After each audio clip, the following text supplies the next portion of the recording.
ഈ മാരേജ് ലൈഫിൽ ഒരു പ്രധാനപ്പെട്ട ഒരു ഘടകമാണ് പാരന്റിങ്.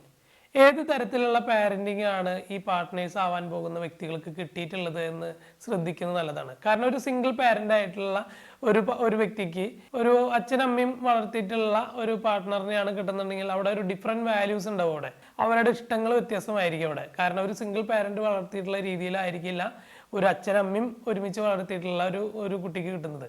അതേപോലെ തന്നെ ഡിഫറെൻ്റ് ആയിട്ടുള്ള വാല്യൂസ് ഉണ്ടെന്ന് തിരിച്ചറിയാൻ സാധിക്കാതെയാണ് പലവരും വിവാഹത്തിലേക്ക് പോകുന്നത്.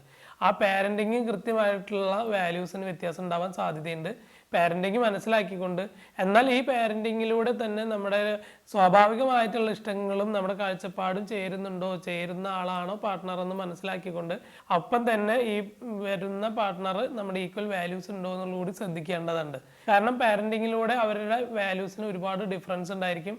അത് ആഫ്റ്റർ മാരേജിൽ വരുമ്പോൾ ആ വാല്യൂസ് മാച്ച് അല്ല എന്നുണ്ടെങ്കിൽ നല്ല പ്രോബ്ലം നമ്മൾ ഫേസ് ചെയ്യേണ്ടതായിട്ട് വരും.